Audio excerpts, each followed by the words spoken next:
Assalamualaikum warahmatullahi wabarakatuh. Allahumma sholli ala Sayyidina Muhammad wa ala ali Sayyidina Muhammad. Pemirsa yang dirahmati Allah, marilah kita simak ceramah dari Buya Ar-Razi Hasyim dengan tema mengenal 4 elemen dalam tubuh. Sebelumnya marilah kita perbanyak sholawat minimal 1000 kali sehari, agar hidup kita penuh barokah dan mendapatkan syafaat kelak. Jangan lupa berikan dukungan kepada channel kami dengan memberikan super thanks seikhlasnya. Marilah kita doakan agar Buya Ar-Razi Hasyim dan keluarga diberikan kesehatan dan kebahagiaan dunia dan akhirat. Amin ya robbal alamin. Bapak Ibu yang dimuliakan Allah, ikhwan akhwat fillah. Sekarang kita masuk ke bab an-nafsu, an-nafs. Jadi nanti kita bahas 3 sekaligus, an-nafs, ar-ruh, as-sir. Kita sering dengar kata nafsu, benar ya? Kita sering mendengar kata sir, rahasia. Kita sering mendengar kata ruh. Apa sebenarnya yang dimaksud dengan 3 kalam ini? Nanti kita ringkas dari kitab ini, dan ada beberapa yang saya tambahkan. An-nafs. Misalnya di dalam Al-Quran ada وَمَنْ نَهَا النَّفْسَ عَنِ الْهَوَى فَإِنَّ الْجَنَّةَ هِيَ الْمَأْوَى. Siapa yang menahan, mengelola, mengontrol nafsnya. Nafs diartikan di situ jiwa. Dari apa? Hawa. Hawa itu kecenderungan negatif yang ada dalam nafs. Jadi kalaupun tidak ada syaitan, kita tetap akan punya godaan itu. Maka apabila kita maksiat, jangan pernah salahkan syaitan. Itu salah nafs kita sendiri. Kira-kira itu makna dari ayat ini ya. Orang kalau mampu nahan nafs, menahan nafsiyahnya dia, saya istilahkan dengan nafsiyah, kediriannya. Yang mampu mengontrol nafsiyahnya, maka Allah akan tukar pengorbanannya dengan jannatul ma'wa, surga sebagai tempat kembali. Bapak Ibu yang dimuliakan Allah, diri kita, kalau saya sebut saya Ar-Razi Hasyim, itu yang disebut saya, aku, mungkin Bapak Ibu punya nama masing-masing yang diberi oleh orang tua. Nama itu ketika disebut aku itu tubuhnya, atau yang disebut nafs ini. Lalu apa nafs ini? Ketika kita marah, yang emosi itu nafs namanya. Ketika kita sedih, yang merasakan sedih itu nafs.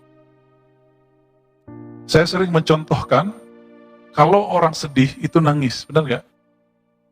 Tapi kalau perempuan menikah, dan dia mencintai calon kekasihnya, habis ijab kabul dia nangis gak biasanya? Jarang yang gak nangis ya. Ibunya nangis, ayahnya nangis. Kadang-kadang orang yang hadir pun ikut nangis. Itu tangis bahagia apa sedih? Bahagia, berarti keluarnya air mata bukan pertanda nafsnya sedih. Itu sebabnya Bapak yang dimuliakan Allah, kita boleh bagilah siapa yang disebut diri kita. Pertama yang disebut diri kita, jasad, tubuh ini.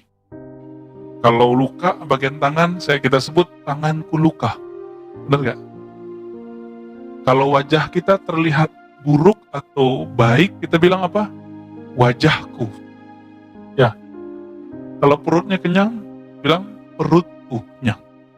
Maka ini yang disebut diri jasad. Tapi Bapak saudara makan Allah, jasad ini dari mana? Dari mana si jasad ini? Dari tanah, dari air, dari udara, kayaknya kita butuh udara. Dan juga ada dari api. Jadi dalam tubuh kita ini ada 4 unsur. Makanya Bapak Ibu ini kalau marah, badannya panas. Nggak ada kan kompor dalam, ada setrika nggak dalam? Ada colokan listrik nggak? Nggak ada colokan listrik. Nggak ada kompor, nggak ada setrikaan, nggak ada korek api. Tapi kenapa kita panas? Karena Allah ciptakan ada anasir, unsur-unsur, potensi-potensi yang terbuat dari 4 ini. Bukan berarti kita api. Ini bukan cerita Avatar ya. Yang senang nonton Avatar itu umuran siapa tuh dulu. Anak sekarang udah nggak ngerti, Pak. Ya, ini udah nggak tahu Avatar ya, nggak tahu Avatar kan? Nggak tahu dia taunya Minecraft ini. Ya, kita yang nggak ngerti Pak, Minecraft itu apa? Baik. Diri yang jasad ini, kalau kita tidak tahu hakikatnya, nanti orang akan diperbudak oleh diri yang jasad ini. Maka mohon maaf ya sahabat-sahabat kita untuk kecantikan, kebagusan wajahnya itu sampai ke Korea ya. Di Indonesia sudah ada operasi plastik, suntik botok, susuk. Itu untuk apa? Untuk memperbagus fisik. Maka bagi orang tertentu, jika fisiknya rusak, habislah masa depannya. Berarti dia tidak punya tujuan. Dia tidak mengenal dirinya yang lebih, dia baru kenal dirinya yang jasadi. Baik. Nah, diri yang jasad ini, mohon maaf, dia punya karakter. Ada karakter hewan ternak, ada karakter hewan buas. Nah, ini sering kita ulang-ulang biar masuk. Hewan ternak maksudnya gimana? Coba lihat, hewan ternak sukanya apa? Makan, minum, tidur. Kalau udah dewasa, nikah. Kalau hewan ngapain? Kawin. Udah gitu aja kerjaannya. Ngoceh, ya kalau ngoceh ya, kalau burung berkicau, ayam berkokok, itu ngocehnya mereka. Kalau kita ngapain? Ngomong. Makanya kita suka nongkrong, Pak. Bener nggak? Suka nongkrong di kafe nggak? Ini kan Tangsel waktu Jakarta lagi lockdown, Tangsel santai-santai aja kemarin kan. Tiba-tiba tarik darurat, Tangsel tidak ada tarik darurat. Saya kira Depok, kita kan tinggal di Depok. Depok, Jakarta sama. Mau cari minum, mau ngopi, Pak. Ya pengen ngopi-ngopi aja. Ketemunya di mana? Di Tangsel, Pak. Di Bintaro ketemunya. Artinya kata orang saya ustadz, tapi kok saya suka ngopi? Ya itu sisi nafsiyah saya sendiri, sisi jasadiah malah. Sisi jasadiah tapi dia sudah diatur di dalam nafsiyah. Maka ada diri yang kedua disebut dengan nafsiyah itu. Jadi jasad ini nanti akan dipengaruhi oleh karakter nafs. Tadi karakter pertamanya karakter hewan ternak. Ada karakter buas. Makanya kita suka marah-marah, tersinggung kalau nggak dihargai ya. Bener nggak? Padahal orang nggak menghargai kita, itu bukan berarti dia nggak menghargai, dia nggak kenal kita. Karena orang tidak kenal kita, jangan hukumi dia dengan ketidakpengetahuannya itu. Nah, diri yang nafsiyah ini sudah mulai masuk ke dalam. Nah, jadi kalau kita mengatakan, aku, itu maksudnya itu. Saya lapar, itu dia Pak. Yang tadi lapar, efeknya bunyi-bunyi, pluk-pluk perut, nah, itu jasad. Tapi yang merasakan lapar itu dia. Kalau lagi patah hati, yang merasakan sakit hati, itu bukan kolbu, itu nafsiyah kita yang sakit. Senang gak dipuji orang? Itu nafsiyah. Mohon maaf nih anak-anak muda nih, jangan-jangan yang senior-senior juga kena nih, sosmed, Facebook, Instagram. Itu kalau di like orang seneng gak? Nah itu namanya nafsiyah, normal Pak. Normal untuk nafsiyah. Tapi coba cek nanti, yang lebih agak sedikit frontal kan YouTube. Ada like, ada unlike. Kalau kita betul-betul menghambakan nafsiyah itu, nafsiyah yang suka dipuji, itu nafsiyah syaitaniyah. Setan. Itu dia, setan dia suka makar, suka dipuji, haus popularitas. Kenapa iblis dulu tidak suka dengan Nabiullah Adam? Itu karena masalah popularitasnya rusak. Saya Haris, begitu kata iblis. Haris artinya penjaga surga. Ribuan tahun menjaga surga, bertapa, beribadah di surga. Kok disuruh sujud kepada Adam? Adam dari apa? Tanah. Iblis dari? Tapi kan dia nggak tahu bahwa tanahnya Adam itu sudah lengkap, ada sisi apinya. Akhirnya dia tidak mau sujud. Itu masalah popularitas, merasa keakuannya. Disinilah nafsiyahnya bermain. Sisi syaitaniyah, atau boleh disebut iblisiyah. Kita yang haus pujian, haus popularitas, hati-hati di sini. Ada teman-teman kita yang baru nge-YouTube, jadi YouTuber, di-unlike sama orang, besok langsung opname. Masuk rumah sakit seminggu, sakit tipes kata dokter. Padahal yang sakit apa? Perasaan yang sakit. Ini kalau nggak siap, kolbunya nggak usah jadi YouTuber deh ya. Sisi nafs ini, dia ada tingkatnya. Maka adalah nafs bernama nafs ammarah, sering orang bahas ya. Jiwa, jadi kalau dia itu masih belum benar, dia membisikkan selalu yang jahat-jahat. Kalau ketemu pengemis, bilang, itu paling pembohong. Gitu. Kalau ngelihat ada orang soleh dikit, pakai sorban, pakai kopiah, munafik. Gitu. Ya. Nanti kalau ada yang ceramah, sok suci. Jadi nggak ada benernya orang. Ini orang nafsul ammarah. Gerah dia kalau ada orang benar. Ya. Maka disebut ammarah itu dari kata ammarah. Jiwa yang banyak mengajak kepada keburukan. Nah, karakter orang ini paling gampang mengajak dan diajak untuk berbuat buruk. Nah, semoga kita nggak masuk itu. Semoga hadirnya kita di sini pertanda Allah sudah selamatkan nafs kita dari ini. Amin. Lalu naik lawamah. Lawamah ini karakternya apa? Kalau berbuat sesuatu salah ataupun benar, suka nyesel.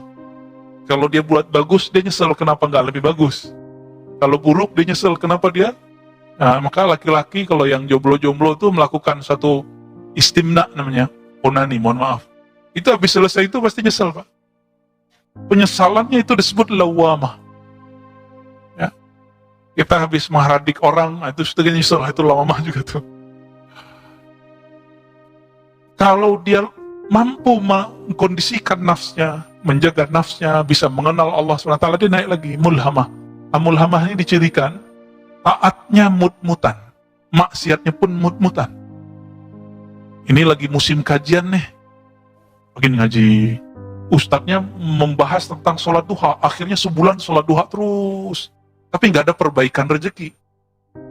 Kayaknya nggak bener nih kajian ustadz, masa saya udah duha, rezekinya nggak lancar-lancar, berarti dia salah niat. Maka dia diilhamkan lagi oleh nafsiyahnya, itu nggak bener, ditinggalkanlah. Itu mulhamah. Kalau dia rajin zikir, dia kalahkan bisik-bisikan ini, maka mencapailah orang ini kepada ketenangan nafs. Ketenangan nafs. Disebutlah an-nafsu al-mutmainnah. Jiwa yang tenang. Nafsu mutmainnah itu kalau dibuat persentase, 51% sampai 99% dia sudah baik. Dia sudah zikrullah.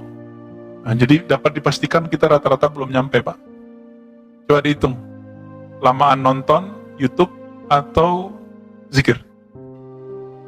Mana? YouTube ya? Gak apa-apa, Pak, juru-juru. Saya juga begitu kok.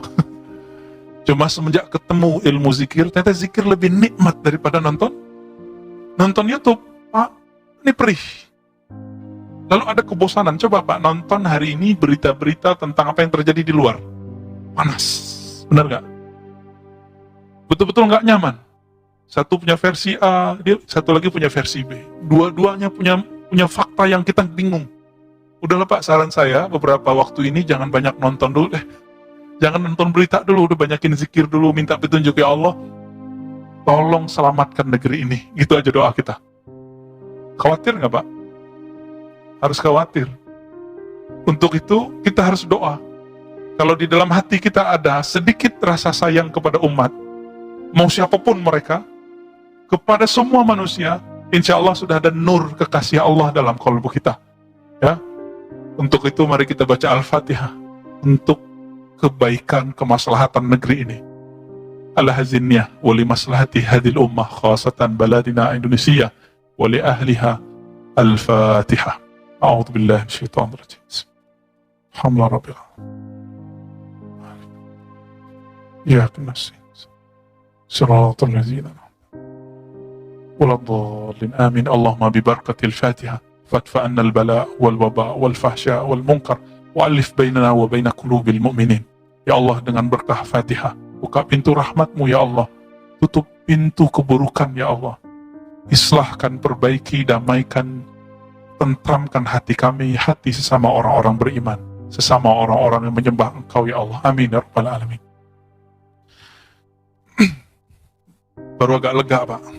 Dari tadi saya mikirin itu terus. Kepikiran, padahal kita nggak nonton berita banyak ya, cuma seliweran, kepikiran terus. Jadi bikin saya nggak fokus ngajar. Ya. Nggak tahu, antum fokus nggak dengerinnya? Insya Allah. Di dalam Al-Quran, selain an-nafs al-mutmainnah, maka identik an-nafs itu jelek. Maka disebut oleh Imam Ibn Athaillah, apa kata beliau? Kalau disebut an-nafs, ya, kita loncat bagian tengahnya, fahiya fi anfusiha mazmumah. Pada dasarnya jiwa itu punya karakter yang mazmumah, yang buruk. Jadi jiwa kita ini kalau dibiarkan lepas, nggak perlu ada syaitan, dia sudah jahat. Ketika Nabi Adam, Allah pilih jadi khalifah di bumi, apa kata malaikat? Ya Allah, kenapa engkau memilih jiwa-jiwa yang ganas, yasfikud dam, menumpahkan darah. Dari dulu, mulai zaman Habil Qabil, itu terjadi. Yang kedua, yufsid, merusak di bumi. Bagi malaikat, bumi yang bagus itu, kalau bentuknya kayak hutan, Mbak, itu bagus. Kalau kita pindahkan pasir, gunung-gunung, batu, kita pindahin jadi gedung-gedung di Jakarta, bagi malaikat ini merusak. Bagi kita apa? Pembangunan, kemajuan. Beda nggak karakter kita sama malaikat? Beda. Untung nggak malaikat Pak yang jadi khalifah di bumi. Kita ledekin dikit, malaikat marah nggak? Enggak Pak. Malaikat nggak ada emosinya.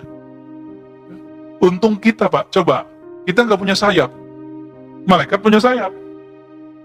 Kalau bukan kita yang mentadbir bumi, maka tidak akan ada namanya mobil, motor, pesawat. Akhirnya kita bisa terbang bareng-bareng kan? Kalau malaikat kan terbangnya sendiri. Ya. Kalau mau numpang, numpangnya ke buruk. Ini numpang kan? Buruk. Nah, dalam hal ini, malaikat tidak melihat sisi yang lain dari Adam. Bahwa Nabi Adam tidak hanya nafsiyah, membunuh ataupun merusak. Dia ada sisi lain. Nah, inilah garis batasnya. Jasad, nafs. Kita garis batas. Ini disebut dengan manusia yang zahir. Sebut apa? Manusia yang zahir. Penghubung nafs dan akal dan jasad itu disebut dengan akal. Maka ada naik di atasnya, tembus. Ini disebut dengan manusia yang batin. Manusia yang sebenar-benarnya manusia. Dan ini ada dua. Yang pertama disebut qalbu, yang kedua disebut ruh. Nah, di sini qalbu nggak dibahas di bagian ini, tapi dibahas di bagian lain. Dibahasnya ruh dan sir. Loh, sir di mana? Jadi kita ini kalau zikir, Bapak kalau zikir pakai lidah apa pakai qalbu? Dua-duanya, serius. Kita cek nih. Ya. Kalau sholat tadi pakai fisik, benar? Qalbunya ngikut nggak? Serius. Tadi khusyuk nggak? Kalau tidak ada keselarasan qalbu dengan apa yang dibaca, maka berarti sholatnya baru jasadiyah. Inilah yang dikatakan dalam Al-Quran, fawailul lil musallin. Celaka bagi orang yang sholatnya baru jasadnya. Sama nggak dengan munafik? Dia sholat, pikirannya kemana-mana. Itu sholat jasadiyah. Sholat ini palsu, Pak. Sholat palsu. Kalau sholat nafsiyah, itu orang sholat kalau dia lagi butuh. Tapi kalau sholatnya qalbu, dia sudah sholatnya ma'rifatullah. Mengenal Allah. Dia sudah tahu, saya butuh ini. Saya butuh sholat. Maka orangnya minimal sholat dengan qalbunya. Apa karakter orang kalau sholat sudah dengan qalbu? Dari awal takbir sampai assalamualaikum, yang dominan nama Allah. Allah, Allah. Begitu aja isinya, Allah Maha Besar. Allah, terus Allah yang terdalam dalam hatinya. Ini khusyuk level 1. Jadi bagi saya, antum faham apa yang dibaca, itu belum khusyuk. Itu namanya nerjemah. Kalau gitu orang Arab khusyuk semua dong. Ya, kita khusyuk semua dong. Ya. Ini samping saya ada Buya Asfi ya, masih muda. Itu baca kitab Pak, nggak perlu lihat, ngerti nerjemahinnya. Santri-santri di pesantren bisa nerjemah. Apakah mereka khusyuk? Enggak. Dulu ada syekh dari Arab datang ke sekolah kita. Pulpennya jatuh. Dia ambil Pak pulpennya, ambil lagi. Khusyuk nggak tuh? Dia paham nggak yang dia baca? Dia paham yang dia baca. Tapi ternyata pemahamannya baru di akalnya, belum sampai ke qalbunya. Qalbu itu kalau sudah tersentuh nama Allah, maka ada beberapa efeknya. Pertama, seperti yang disebutkan dalam surah Al-Anfal, wajilat qulubuhum. Disebut nama Allah, qalbunya bergetar. Ada Pak, bergetar. Makanya orang mengatakan, murid-muridnya Imam Junaid, kalau Junaid sholat, kami mendengar gemuruh jantungnya. Kedengeran Pak. Tapi nggak selalu, perjantungan lagi ya. Makanya ada orang kalau zikir, pingsan Pak. Kenapa dia pingsan? Karena jantungnya nggak beraturan. Nggak beraturan. Ya, saya dulu waktu umur 13-14 tahun sering pingsan kalau zikir. Tahu-tahu orang-orang udah nggak ada di masjid. Ya, apa yang kita baca? Kita cuma baca la ilaha illallah, bergoncang dalam ini, pingsan. Dan itu berbulan-bulan. Orang bilang saya, wah ini orang udah nggak beres nih gitu. Hampir aja dibilang gila kita Pak. Untung nggak jadi ya, untung waras lagi. Untung normal lagi, sampai kuat jantung itu. Itu yang pertama. Yang kedua, kalau tadi jantungnya, sekarang badannya yang bergerak. Dalilnya surat Az-Zumar ayat 23. Dibacakan ayat-ayat Allah, zikrullah taqsya'irru minhu, bergetar. Ya, bergetar karenanya, karena taqsya'irru ini bisa diartikan juga bergerak karena nama Allah, karena ayat-ayat Allah, karena Al-Quran, karena zikrullah. Kulit juludul ladzina yakhshawna rabbahum. Kulit orang yang dia takut kepada Allah. Jadi tubuh jasadnya ikut bergetar. Pernah lihat ada orang main bola atau nonton bola, ketika bolanya mau gol, badannya ikut teriak. Mulut teriak, badannya ikut melonjak. Pernah lihat? Nah, kira-kira begitu Pak. Ketika kalimatullah ini dibaca oleh si fulan ini, dan dia tahu tekniknya diajarkan oleh gurunya yang bersanad kepada Rasulullah, lalu dia hunjamkan ke kolbunya, di saat kalimah itu mau masuk ke dalam kolbu, terjadilah hentakan. Itu sebabnya kenapa sebagian orang-orang ahli zikir, itu zikirnya dia sembari bergerak. Bukan dibuat-buat itu. Ya, kita aja yang bilang dia kesurupan. Beda Pak, kesurupan jin sama kemasukan kalimatullah itu beda. Yang ngeruqyah butuh diruqyah lagi tar. Jadi pernah kejadian orang zikir begini lagi asyik, diruqyah sama teman kita. Bingung dia, ya. Justru lebih tajam kolbunya orang ini daripada yang meruqyah. Yang meruqyah pakai suuzon, oh ini jin. Tidak akan pernah bersatu di dalam kolbu nama Allah dan jin, gak pernah. Saya pernah menyebutkan di sini bahwa syaitan itu minta izin kepada Allah. Ya Rabb, dia manggil Allah juga, ya Rabb. Jadi syaitan itu bertuhannya ke siapa? Allah juga. Izinkan aku masuk ke dalam jantungnya manusia, ke dalam kolbunya ke manusia, baik yang zahirnya jantung ataupun yang batinnya hati. Apa kata Allah? Enggak bisa, enggak boleh. Tapi aku izinkan kamu masuk melewati jalur pembuluh darah. Itu sebabnya Nabi mengatakan inna syaitan yajri majrad dam. Syaitan itu mengalir di setiap pembuluh darah. Di mata ada pembuluh darah nggak? Makanya mata kita nakal Pak, bener nggak? Iya, gitu aja Pak. Mata saya juga nakal kok. Lidah kita suka nyelekit nggak? Iya, karena di situ ada. Ya, telinga kita senang denger yang jorok-jorok nggak? Ngaku aja Pak, iya. Kalau ngelihat orang tengkar seneng nggak? Seneng. Tuh antum kan suka ngelihat beda berita, perang berita. Ya udah naik dikit. Kalau dulu perangnya perang fisik, adu ayam, sekarang adu orang, adu opini. Itu hobi.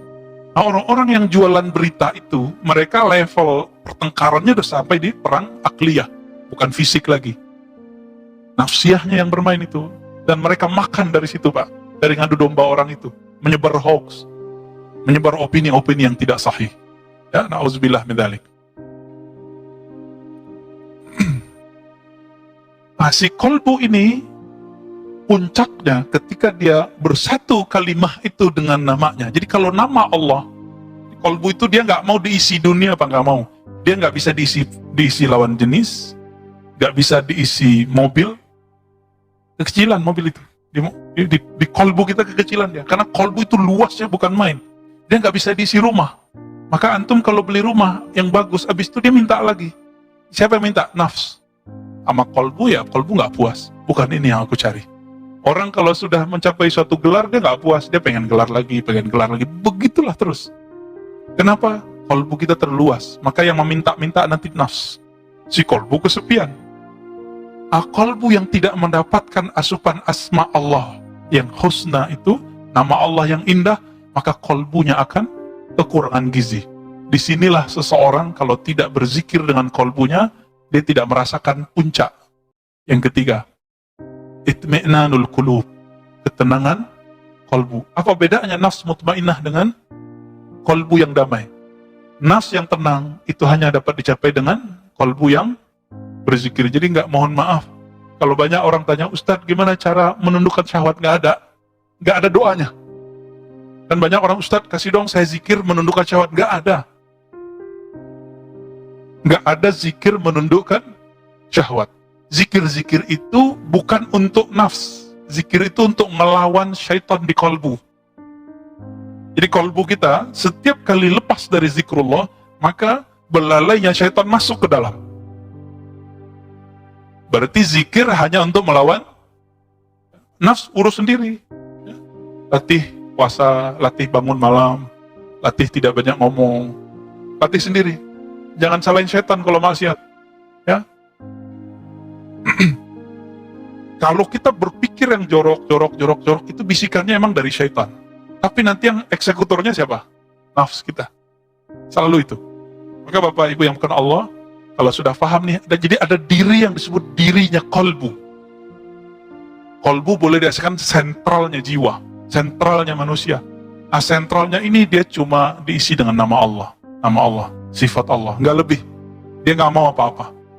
Itu sebabnya beberapa teman kita yang level kok pengenalannya ke dalam dirinya sudah level kolbu, lagi lapar, zikir hilang pak laparnya. Lagi sakit badannya, jasadnya, diajak zikir, langsung ringan. Ini Ustadz kita kan ahli Quran tuh, kalau sakit tuh baca Quran aja tuh pak. Karena kolbunya sudah nyaman dengan Al-Quran, langsung ringan. Coba Bapak rasakan, kita lagi sakit demam nih, yang kita baca apa? Gitu ya, benar nggak? Dalam ilmu huruf, orang baca itu ada kaitannya dengan Allah. Itu sebabnya dalam tradisi ahli zikir ada zikir supaya nanti kalau antum kesakitan nggak perlu ngeluh lagi. Malu kepada Allah, mending sebut nama Allah. Allah, udah gitu aja. Ini rahasia zikir Allah atau Allah. Jadi ini nggak beda. Dalilnya apa? Qul wallahu ahad. Qul, katakan ya Muhammad, huwa Allah ahad. Itu tinggal antum pretelin satu. Boleh zikir boleh Allah, boleh ahad. Zikirnya Bilal bin Rabah, ahad. Disebut ismul fard, berzikir dengan satu nama. Tapi ini dibantah kemudian oleh Syekh Ibnu Taimiyah. Dia katakan, ini kalimatnya belum sempurna. Apakah ada kalam yang lebih sempurna daripada nama Allah? Tidak ada. Maka orang cukup dengan zikir Allah, ahad, itu sudah lengkap. Ya. Lalu, kalau dia terus mengasupi kolbunya terus. Kolbu hanya makanannya apa tadi? Nama Allah dan sifat Allah. Oke? Sudah nyambung? Kalau nafs tadi makanannya apa? Ya, kehendak, syahwat. Kalau badan ya makanannya nasi, air. Kalau kolbu makanannya zikrullah. Zikir yang mana? Bukan zikir lisan saja, tapi zikir lisan yang sudah tembus ke dalam kolbu. Tapi kolbu ini nanti, kalau kita berhenti di kolbu, ada satu diri kita lagi yang disebut di dalam kitab ini, ar-ruh. Ar-ruh, roh. Roh ini yang Nabi katakan, al-ihsan an ta'budallah ka'annaka tarah. Jadi ketika Jibril datang bertanya, wahai Rasulullah, wahai Muhammad, apa itu ihsan? Islam, iman, sudah ada rukunnya. Ihsan apa rukunnya? Cuma satu. Engkau menyembah seakan memandangnya atau merasa dipandangnya. Yang merasakan memandang Allah, yang merasakan dipandang Allah, itu bukan tubuh ini. Bukan juga nafs. Bukan juga qalb. Tapi yang merasakan siapa? Ruh. Ini yang disebut dengan ihsan. Hadis Imam Muslim, hadis pertama dalam Kitabul Iman. Jadi ternyata Imam Muslim ini canggih sekali. Dia bukalah Kitabul Iman, bab iman dalam Sahih Bukhari dengan ajaran Islam semuanya. Rukun Islam, rukun iman, dan ihsan. Puncaknya di ihsan itu. Nah, hari ini kita ngaji kebanyakan fokus di bab fikih. Fikih jatuhnya kemana? Hukum fikih jasad. Makanya hukum fikih membahas, boleh nggak Ustadz saya sholat setelah menyentuh istri? Sahkah sholat saya kalau sarung saya di bawah mata kaki? Ustadz, bolehkah saya motong jenggot? Ustadz, semua pertanyaannya apa? Bab jasad. Benar nggak? Antum harus naik ilmunya. Harus naik ilmunya. Minimal ke nafs. Ustadz, jiwa saya kok merasa gelisah. Apa obatnya? Makanya anak-anak remaja sudah mulai banyak ngaji. Ngaji, cuma saya ngaji ke ustadznya juga lagi gelisah. Belum menemukan jalan menuju kolbunya. Ya sama-sama galaulah berdua, ya galaulah semua. Bagaimana mungkin, ini saya dulu Pak, waktu kita buat training bersama teman-teman Korps Dai Muda, salah satu lembaga zakat terdekat kita di sini, itu buat pelatihan daurah dai. Saya telat nyampe, jadi nggak ada bus masuk ke Baduy. Akhirnya kita sewalah angkot. Kita tanya, Mas, kamu bisa nganter ke Baduy nggak? Oh bisa. Bener Pak, diantar beneran. Udah nyampe, itu udah malam, udah jam 7. Ternyata sinyal udah habis. Handphone pun sudah nggak bisa hidup. Ya, baterainya habis. Teman saya masih bisa buat GPS-nya. Bilang, Mas, ini kok tambah menjauh? Tadi 1 kilo, sekarang udah jadi 10 kilo. Jadi kita nggak jauh Pak. Nggak jelas. Udah naik gunung, turun gunung, udah 7 gunung tuh kita naikin turun sampai dorong berapa kali. Angkotnya kan mati-mati hidup. Hujan lagi, Masya Allah. Saya mikir, ini kali ya nasib para guru-guru yang mengajak kepada Allah, tapi dia tidak tahu jalan menuju Allah. Tersiksalah muridnya dengan wirid-wirid yang membuat dia tidak sampai kepada Allah. Tersiksalah muridnya dengan zikir-zikir yang membuat dia lelah, nggak bisa mengobati dirinya. Kayak gitu ya, kayak sopir angkot nggak ngerti jalan. Ketika nyampe, ya itu jadi bahan daurah. Ya. Bahwa kalau kita mau jadi dai, mau jadi penunjuk jalan menuju sesuatu, harus ngerti dulu jalannya, harus menempuh dulu jalan itu sendiri. Kalau kita sudah menempuh sendiri, apapun kejadian nanti murid ya kemana-mana, kita tahu, oh kamu lagi di sana, cepat kembali. Nah, itu kelebihan orang yang berguru, bersanad kepada Rasulullah Sallallahu Alaihi Wasallam. Berguru, punya guru, gurunya terus. Jadi bukan bersanad ke Nabi itu kita langsung baca Sahih Bukhari, putus sanad antum. Imam Bukhari untuk mendapatkan satu hadis, dia berangkat dari Uzbek ke Mekah, ke Madinah, ke Mesir. Masa kita langsung ke Imam Bukhari? Bukhari wafat tahun berapa? 256, kita 1443 ya? Udah berapa jaraknya? Terus antum bilang langsung saja ke Bukhari. Kalau Imam Bukhari hari ini hidup, kita akan dihardik sama beliau dan dikatakan, ente dajjal, ente pembohong, ente bukan murid aneh. Kira-kira begitu kata beliau. Ya? Harus cari guru yang bisa menghubungkan kita kepada mereka. Dan itu wajib hukumnya. Saya mau tanya, kalau jasad kita sakit, wajib nggak datang ke dokter? Serius, ini wajib. Beneran? Wajib nggak? Wajib nggak? Kalau antum ada persoalan kedokteran, nanyanya ke ustadz atau nanyanya ke dokter? Ini kan ustadz sering jadi tumbal. Antum sakit badan tapi kita yang dimintain doa. Ustadz, kasih doa dong. Ya bisa sih ngasih doa doang. Sembuhnya di tangan Allah. Ada sih orang sembuh tergantung yakinnya. Kalau penyakitnya masih bisa dibenerin lewat doa, kan ada penyakit yang nggak bisa pakai doa. Ini diakui sendiri oleh dokter herbalis di zamannya, dokter syar'i di zamannya, Syekh Ibnu Qayyim. Beliau kan seorang ulama plus dokter. Punya kitab judulnya At-Tibbun Nabawi. Apa kata beliau? Ini herbal, namanya habatus sauda. Dia bisa mengobati penyakit A, tapi nggak bisa mengobati penyakit B. Apakah Ibnu Qayyim ketika berkata begitu, dia melanggar kalam Nabi? Nabi mengatakan, habatus sauda syifa min kulli da'in, obat segala penyakit. Apakah dia melanggar Nabi? Enggak. Yang dimaksud Nabi, penyakit yang berkaitan dengan potensi yang ada di habatus sauda. Ada ilmunya Pak di sana. Baik. Jadi kalau kita sakit fisik, kita datang ke dokter fisik. Sakit nafs, datang ke psikolog. Ya, kalau nafs yang masalah datangnya siapa? Psikolog atau ustadz yang jago ahli jiwa. Yang bisa disebut ustadz ahli galau. Itu bisa tuh jadi referensi. Cuma psikolog dan ustadz ini sama. Bedanya psikolog dia udah punya patron sendiri, kaidah sendiri. Kalau si ustadz dia punya dalil-dalil untuk menghibur kita, biar nafsnya lega dikit deh. Tapi itu tidak permanen. Yang permanen kalau punya guru kolbu, mursyid qalbiyah, mursyid yang bisa membimbing kolbu menyebut nama Allah Subhanahu wa Ta'ala. Coba antum sekarang cari guru yang bisa membimbing kolbu menyebut nama Allah. Itu yang dicari, Pak. Ini minimal orang kalau udah nyampe di sini udah jadi kekasih Allah. Kalau dia kenal kolbunya. Ya. Kalau dia naik lagi ar-ruh, dia sudah menjadi kekasih Allah yang tinggi, wali-wali Allah yang kabir. Inilah kualitas para nabi, para sahabat, para aulia, wali-wali Allah. Jadi wali Allah itu nggak ada kaitannya dengan kesaktian. Kaitannya wali Allah itu rohnya berkoneksikah dengan Allah, merasa memandang Allah, merasa dipandang Allah, atau tidak. Jadi jangan merasa wali, merasa sudah kekasih Allah, kalau belum merasakan ini. Berarti walinya baru wali umum di kolbu. Mau dia mursyid, mau dia kiai, mau dia siapapun. Kalau belum merasakan ini, tahu diri aja ya. Innallaha alimun bidhati sudur. Allah tahu kualitas diri kita. Gak usah belagu-belagu kita ini kiai, ustadz, orang suci, jago tahajud, banyak zikir pagi sore. Gak ngaruh, Pak. Ya.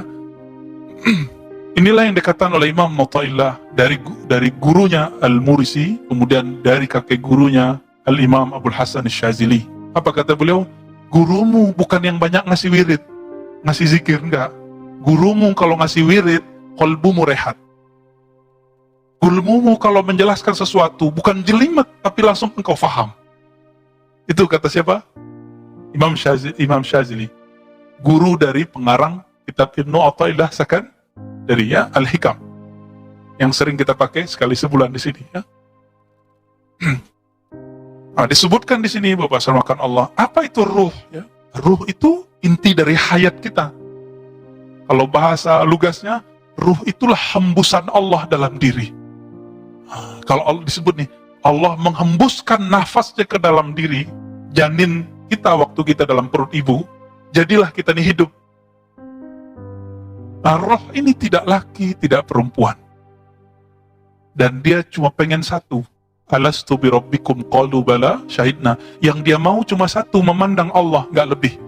Oleh karena itu Bapak Saramakan Allah, jika roh ini tidak bisa memandang kepada jamal dan jalal, keindahan dan kehebatan Allah Subhanahu wa Ta'ala, roh ini terpenjara.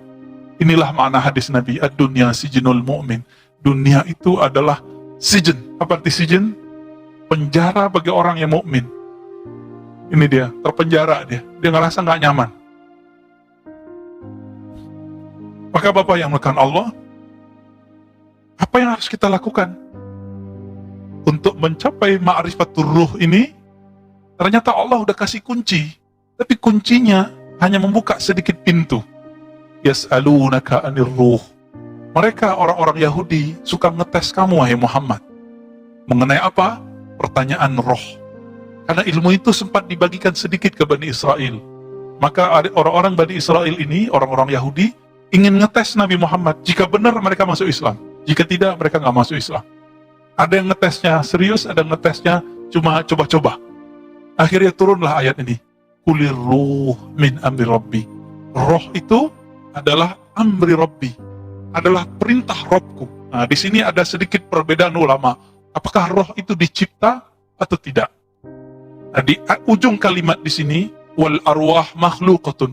Kata beliau, roh itu dicipta. Kata siapa? Imam Al-Ushairi. Tapi Allah kalau berhembus, perbuatan Allah menghembus, apakah itu ciptaan?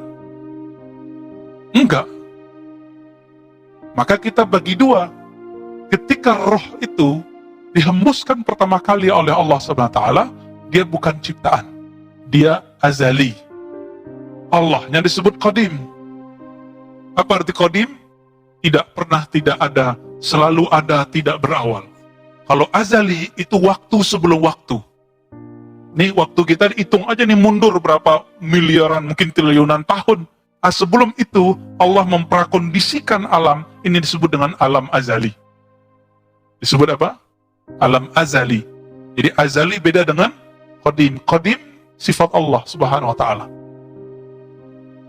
Roh yang ini disebut azali. Nanti roh itu dia harus pulang ke sana. Inilah mana inna lillahi wa inna ilaihi raji'un. Sesungguhnya kita milik Allah. Hembusan Allah, gitu maksudnya. Kita ini milik Allah. Jika kepemilikannya dari tanah, kembali ke tanah. Jika dari hembusan Allah, nanti Allah ambil lagi hembusannya, itu bernama kematian. Ketika ditiupkan ke janin, muncullah satu energi bernama hayat, kehidupan. Itu yang disebut roh yang makhlukah, roh yang dicipta. Tapi hembusannya Allah tidak cipta. Bisa paham di situ? Maka yang mampu berkoneksi dengan Allah itu cuma roh. Kalau kolbu hanya mampu berkoneksi ke nama dan sifat Allah. Maka wajib bagi saya nih, mohon maaf, bagi saya wajib seorang mukmin yang cinta kepada Allah berzikir dengan Asmaul Husna setiap hari. Mau diambil 99 itu atau diambil salah satunya. Mau Pak ngamalin? Ya, amalkan ya, minimal berapa kali? Sekali aja pagi, sekali sore. Kalau enggak, ambil satu nama, zikirkan di kolbu. Ya Rahman, Ya Allah, Allah. Udah gitu aja zikirnya. Dalilnya surah Al-Isra ya. Qul ud'u'allah aw ud'ur Rahman. Katakanlah, serulah Allah, panggillah Allah, panggillah Ar-Rahman. Berarti boleh manggil Allah, Ya Allah, Ya Allah. Itu boleh, zikir begitu boleh. Ya, yang biasa bilang bid'ah, nggak paham dia masih terjebak di hukum fikih. Padahal di fikih banyak aliran. Dan tidak ada mazhab yang melarang zikir Ya Allah, Allah, Ya Allah, kecuali cuma Ibnu Taimiyah.